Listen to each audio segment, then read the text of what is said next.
My name is Sapna Salar, Assistant Professor, Rajkumar Goyal Institute of Pharmacy, Ghaziabad. In today's video, I will be taking up Unit 1 of Pharmacognosy and Phytochemistry 2. The code is BP504T. So, the first topic of Unit 1 is Basic Metabolic Pathways, and in this Basic Metabolic Pathways, we will be studying the different metabolic pathways of secondary metabolites. See, there are different types of metabolites which are synthesized in the plant body. There may be primary metabolites or they may be secondary metabolites. But in this topic here in our topic, we will be studying mainly about the secondary metabolites. So, before going on to the different metabolic pathways, we will first see what are the important terms which we will be coming across during studying these metabolic pathways. So, in this, the first definition is, the first term is biosynthesis. So, what is biosynthesis? It is the process of formation of large organic molecules from smaller ones through various biochemical or metabolic reactions that take place in a living organism. So, biosynthesis होता क्या है? ये एक process होता है chemical reactions का, एक series of chemical reactions होते हैं प्लांट बॉडी के अंदर या किसी भी लिविंग ऑर्गेनिज्म में, जिसमें कि बड़े ऑर्गेनिक मॉलिक्यूल्स बनते हैं छोटे ऑर्गेनिक मॉलिक्यूल्स के कॉम्बिनेशन से, ठीक है। और इन रिएक्शंस को, इन केमिकल रिएक्शंस को हम मेटाबॉलिक रिएक्शंस बोलते हैं, ठीक है। एंड सभी लिविंग ऑर्गेनिजम्स के अंदर ये पाया जाता है। Next definition is metabolic pathways. So what are these metabolic pathways?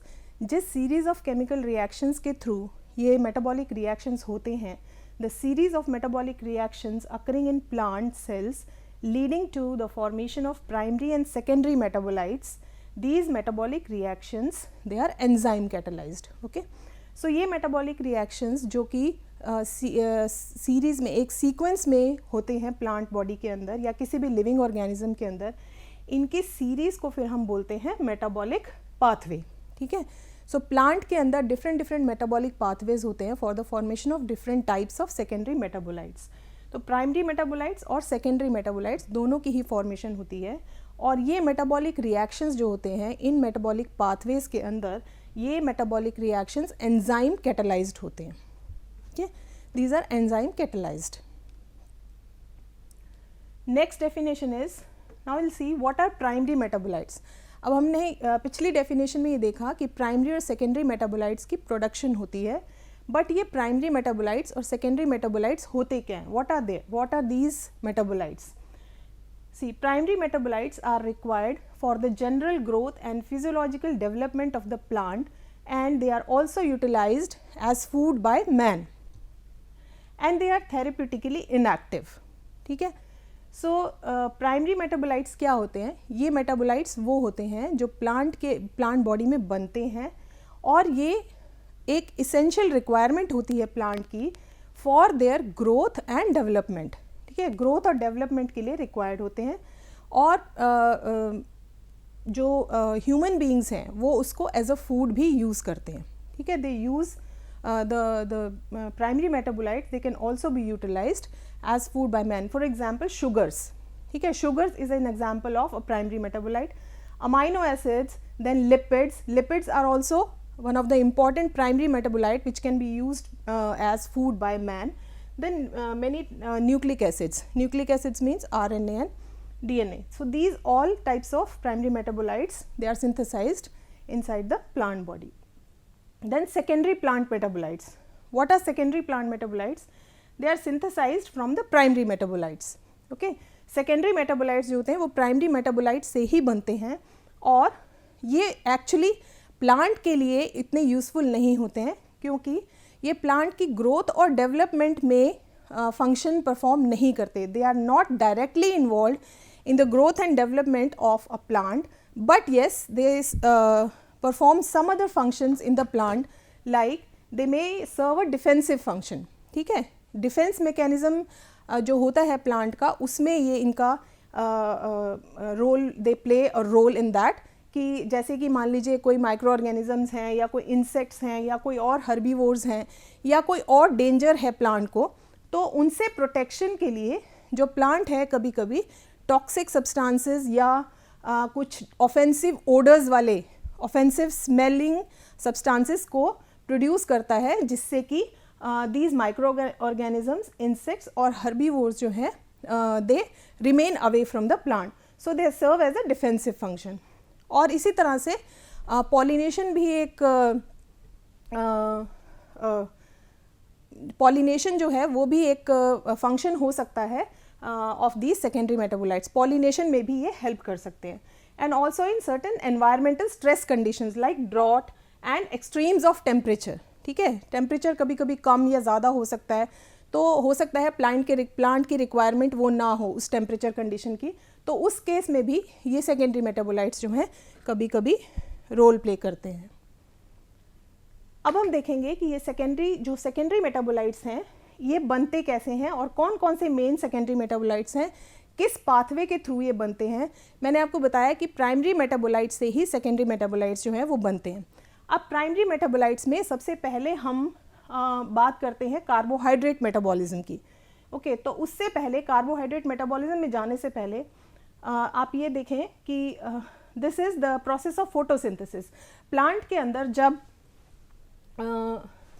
जब फोटोसिंथेसिस होता है तो उसमें ये कार्बन डाइऑक्साइड और वाटर की प्रेजेंस में और लाइट की प्रेजेंस में क्लोरोप्लास्ट के अंदर फोटोसिंथेसिस रिएक्शन होता है। ओके, फोटोसिंथेसिस जो है वो अकर होता है और फोटोसिंथेसिस के as a result of this photosynthesis ये शुगर बनता है यहाँ पर, which is nothing but the glucose. ठीक है, now this glucose is formed in the plant body. ये ग्लूकोज अब बन चुका है through the process of photosynthesis, जो कि एक एनर्जी फॉर्म है प्लांट के अंदर। Okay, stored energy form. ये ग्लूकोज अब क्या करता है, ये ग्लूकोज का ब्रेक डाउन होता है प्लांट बॉडी में through the process of glycolysis. आपने प्रीवियस सेमेस्टर्स में ग्लाइकोलिसिस के बारे में पढ़ा भी होगा। तो ये ग्लूकोज जो है ग्लाइकोलिटिक पाथवे के अंदर एंटर करता है, जिसमें कि ग्लूकोज का ब्रेक डाउन होता है into different metabolites, different intermediates. Okay, so glucose through the process of glycolysis it will form phosphoenol pyruvate. You can see here. Through glycolysis it will form phosphoenol pyruvate. From phosphoenol pyruvate, pyruvate is formed, and from that acetyl coenzyme A. So the last product which is formed in glycolysis is pyruvate. Okay, तो ये different intermediates, यहाँ पे और बहुत सारे intermediates होते हैं, but we have only considered the intermediates which are going to participate further in different biosynthetic pathways of the secondary metabolites. तो हमने वही इंटरमीडिएट्स यहाँ पर कंसिडर किए हैं, सभी इंटरमीडिएट्स हमने यहाँ पर नहीं लिखे हैं। सो we get phosphoenol pyruvate through glycolytic pathway, and then pyruvate, and then acetyl CoA. Okay, so this acetyl CoA is going to enter further into the TCA cycle. TCA cycle के अंदर enter करेगा और TCA cycle में भी जो metabolites बनेंगे वो भी पार्टिसिपेट करते हैं in the formation of different secondary metabolites. तो पहले हम यहाँ पर देखते हैं, जब यहाँ पर ये शुगर बना है, ग्लूकोज बना है, ये ग्लूकोज जो है इससे फॉर्मेशन होती है कार्बोहाइड्रेट्स की। ओके, सो कार्बोहाइड्रेट्स की फॉर्मेशन जब होती है तो इससे पॉलीसैकेराइड्स बनते हैं। ठीक है, polysaccharides are a type of carbohydrates. Okay, so इसके एग्जांपल्स देखिए, starch and cellulose are the type of polysaccharides, plus nucleic acids are also formed in this pathway. Okay, from glucose these carbohydrates are formed, and these are the categories of the carbohydrate forms that are formed.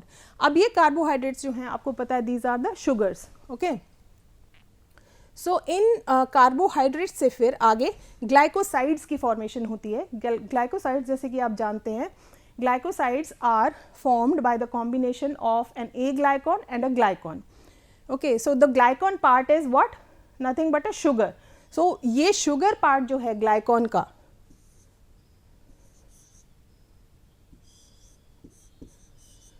this glycon part is the sugar part. This glycon part comes from the carbohydrate.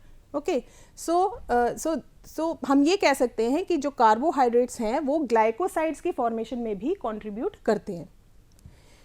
Next, this glucose now, एक तो हमने ये carbohydrate से glycosides की formation देखी, उसके बाद ये ग्लाइकोसाइड्स जो है, ये ग्लूकोज जो है ये पेंटोस फॉस्फेट पाथवे में भी एंटर करता है. Okay, this glucose enters into the pentose phosphate pathway forming erythrose 4 phosphate. Okay, erythrose 4 phosphate बनता है.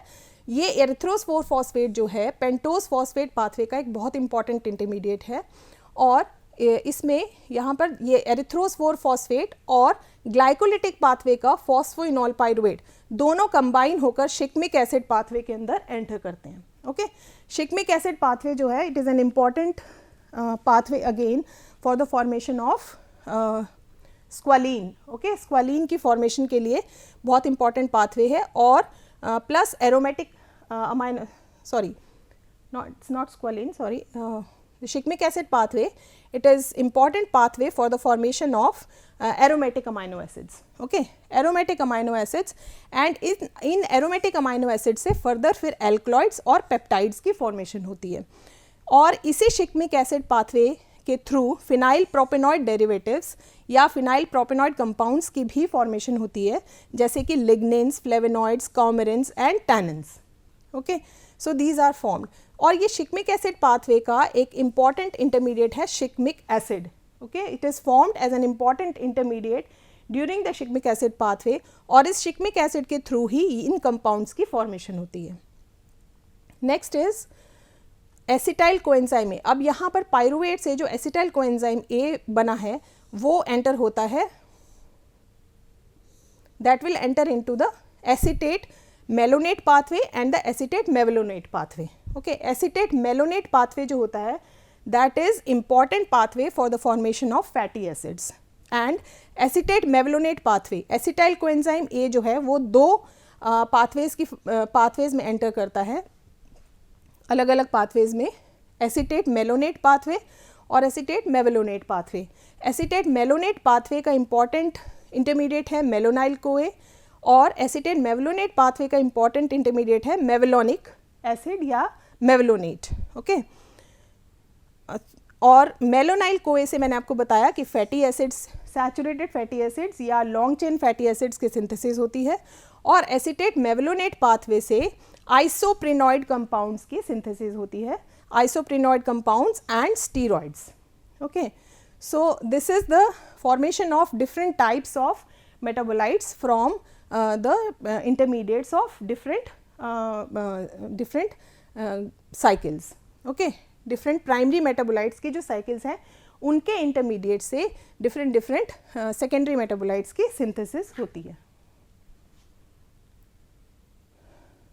Next, the pathway, this pathway is used by plants in bacteria and fungi. The shikimic acid pathway. We'll study about the shikimic acid pathway. ये pathway जो है plants, bacteria और fungi के अंदर ही होता है, ह्यूमन बींग्स और एनिमल्स के अंदर ये नहीं होता है. और इस पाथवे से मेनली फिनाइल प्रोपेनॉइड यूनिट्स की फॉर्मेशन होती है, सिंथेसिस होती है, जो कि C6C3 यूनिट्स होते हैं. C6 मतलब aromatic ring and C3 is the propane chain which is attached to the aromatic ring, so it becomes C6C3 unit. Okay, so these C6C3 units are used up in the formation of aromatic amino acids, namely phenylalanine, tyrosine and tryptophan. Okay, phenylalanine और tryptophan जो है वो aromatic amino acids की category, essential amino acids की category में आते हैं. Tyrosine को जो है वो नॉन इसेंशियल में ही काउंट किया जाता है. इसेंशियल अमाइनो एसिड्स मतलब यहाँ पर मैं आपको बता दूँ कि इसेंशियल अमाइनो एसिड्स और नॉन इसेंशियल अमाइनो एसिड्स क्या होते हैं. कि इसेंशियल अमाइनो एसिड्स वो होते हैं जो कि there are number of amino acids which are formed in the living organisms. ठीक है, around 20 amino acids are there. और ये जो 20 अमाइनो एसिड्स हैं ये प्लांट बॉडी जो है खुद से सिंथेसाइज कर सकती है, लेकिन ह्यूमन बॉडी जो है वो सारे 20 अमाइनो एसिड्स को सिंथेसाइज नहीं कर पाती है. इसमें से जो 9 अमाइनो एसिड्स हैं वो ह्यूमन बॉडी या एनिमल बॉडी जो है वो सिंथेसाइज नहीं कर पाते हैं, और इसी वजह से जो है उनको उन 9 अमाइनो एसिड्स को इसेंशियल अमाइनो एसिड्स की कैटेगरी में डाला गया है. और ये इसेंशियल अमाइनो एसिड्स फिर ह्यूमन बींग्स को अपनी डाइट से कंज्यूम करने पड़ते हैं, they have to take it in the diet.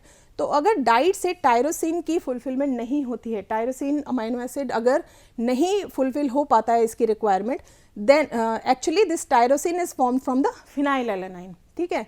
तो अगर इसकी फुलफिलमेंट नहीं हो पाती है, then tyrosine has to be taken from the diet, okay. What I am trying to say is that phenylalanine is used up in the formation of tyrosine, okay. But sometimes when phenylalanine is, there is a deficiency of phenylalanine in the body, so tyrosine will also not be formed, ठीक है ना। तो जब tyrosine form नहीं होगा तो इसकी भी रिक्वायरमेंट फिर डाइट से पूरी होगी। So then they are categorized into the essential, all three are categorized into the essential amino acids, and then they are important for the synthesis of alkaloids, phenolic compounds, coumarins, flavonoids and tannins. So these are all the compounds which are formed from these pathways, okay. alkaloids और ये phenolic compounds जो हैं, coumarins हो गए, flavonoids हो गए, tannins हो गए, ये सब जो हैं इसी pathway के थ्रू बनते हैं।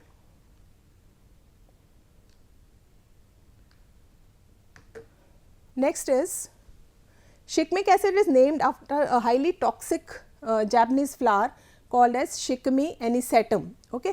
shikimic acid जो है ये इसका नाम जो आया है, ये आया है एक बहुत ही टॉक्सिक जापानीज फ्लावर है जिसका नाम है शिकमी एनिसेटम, ओके, जिससे ये पहली बार आइसोलेट किया गया। सो ये बहुत ही टॉक्सिक प्लांट होता है, फ्लावर होता है, जिससे इसको आइसोलेट किया गया।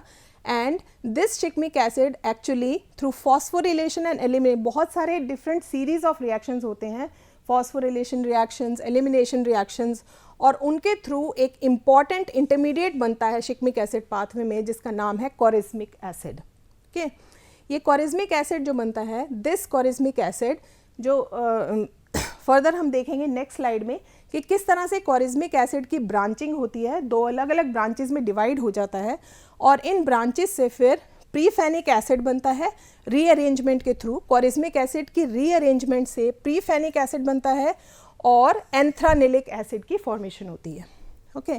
क्वारिज्मिक acid leads to the formation of prephenic acid and anthranilic acid by glutamine mediated transamination reaction, okay. Glutamine, अब ये ग्लूटामाइन जो है ये इन्वॉल्व होता है in the incorporation of the amine group, okay. Amine group की इनकॉर्पोरेशन जो होती है वो ग्लूटामाइन के थ्रू होती है। किसी भी बायोसिंथेटिक पाथवे में जो अमाइन ग्रुप ऐड होता है वो ग्लूटामाइन के थ्रू ऐड होता है, ओके। सो इस तरह के रिएक्शन को हम बोलते हैं ट्रांसएमिनेशन रिएक्शन। अब एंथ्रानिलिक एसिड जो यहाँ पर फॉर्म होता है, this is involve further in the formation of tryptophan, okay. Tryptophan is a class of compound which gives indole alkaloids, ठीक है। तो इंडोल एल्कलॉइड्स जो हैं वो एंथ्रानिलिक एसिड के थ्रू बनते हैं। Next, prefenic acid on dehydration and decarboxylation forms phenyl pyruvic acid, which is the precursor for formation of phenylalanine. Tryptophan की हमने लास्ट स्लाइड में फॉर्मेशन देखी कि किस तरह से वो एंथ्रानिलिक एसिड से उसकी फॉर्मेशन होती है। प्रीफेनिक एसिड जो है वो रिस्पॉन्सिबल होता है for the formation of phenylalanine and tyrosine, ठीक है। डिफरेंट स्टेप्स ऑफ रिएक्शंस के थ्रू phenylalanine और टायरोसिन जो है वो प्रीफेनिक एसिड से बनते हैं, राइट। नेक्स्ट आ जाते हैं हम। This is the flow chart of the shikimic acid pathway. Now in this flow chart, first you see these are the two precursors, these are the two important precursors, erythrose 4-phosphate and phosphoenol pyruvate, ठीक है। ये दो precursors जो है ये important precursors हैं, precursor compounds हैं जिनसे शिकमिक एसिड पाथवे स्टार्ट होता है, okay. So phosphoenol pyruvate acid कहाँ से आ रहा है हमारे पास? This is coming from the glycolytic pathway, okay. Phosphoenol pyruvic acid is coming from the glycolytic pathway and erythrose 4-phosphate as you know is coming from the pentose phosphate pathway. पहली slides में हमने देखा था कि किस तरह से pentose phosphate pathway का इंपॉर्टेंट इंटरमीडिएट है ये एरिथ्रोस 4-phosphate। तो इन दोनों के कॉम्बिनेशन से this compound is being formed that is 2-keto 3-deoxy 7-phospho D-glucoheptonic acid. Okay, 2-keto 3-deoxy 7-phospho D-glucoheptonic acid is being formed. किस तरह से फॉर्म हो रहा है ये देखिए, एरिथ्रोस 4-फॉस्फेट जो है ये 4 कार्बन कंपाउंड है, 1, 2, 3 एंड 4. ठीक है, इस कार्बन के ऊपर यहाँ पर अटैचमेंट होता है इस CH2 का, you can see here, and this phosphate group is being eliminated and this group 3 carbons they are getting attached here. Okay, and this CHO aldehydic group gets converted to CHOH. Okay, so the formation of 2-keto 3-deoxy 7-phosphoglucoheptanoic acid, heptonic acid. This compound glucoheptonic acid इसके फिर cyclisation होती है, और cyclisation किस तरह से होती है देखिए, यहाँ पर अगर हम इस कार्बन को COH के कार्बन को फर्स्ट कंसिडर करें, 1, 2, 3, this is 3, this is 4, 5, 6 and 7. Okay, so this is the 7th carbon. अगर हम इसको यहाँ से नंबर करें 1, 2, 3, 4, 5, 6 एंड 7. ओके, सो यहाँ पर क्या होता है, ये जो फॉस्फेट ग्रुप है यहाँ पर ये भी एलिमिनेट हो जाता है, और यहाँ पर इस कंपाउंड की साइक्लाइजेशन से 3-डिहाइड्रोक्विनिक एसिड की फॉर्मेशन होती है. ठीक है, और एंजाइम जो यहाँ पर इन्वॉल्व है क्विनिक एसिड की फॉर्मेशन में, डिहाइड्रोक्विनिक एसिड की फॉर्मेशन में, वो होता है क्विनेट सिंथेज एंजाइम. ओके, एंड जो को फैक्टर्स यहाँ पर इन्वॉल्व है वो हैं NAD and cobalt. Okay, these are the cofactors which are involved here, and the enzyme is dehydroquinate synthase enzyme.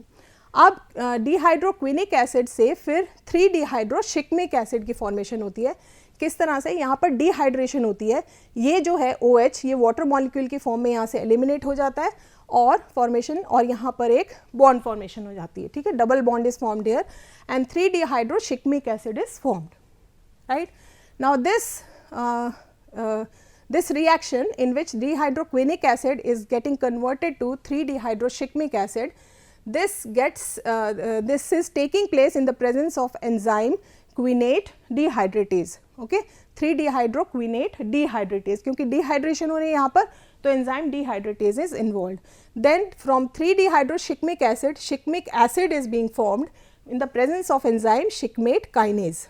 Okay, shikmate kinase की presence में, और यहाँ पर क्या हो रहा है कि ये डबल बॉन्ड O जो है OH में कन्वर्ट हो जा रहा है. Okay, and the shikimic acid is formed. Now from this shikimic acid shikimate three phosphate is formed.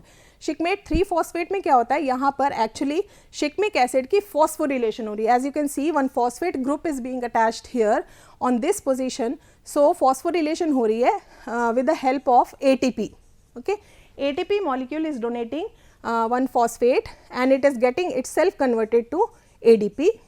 ADP में कन्वर्ट हो जाता है, अपना एक फॉस्फेट ग्रुप यहाँ पे डोनेट करता है और बन जाता है शिकमिक एसिड 3-फॉस्फेट.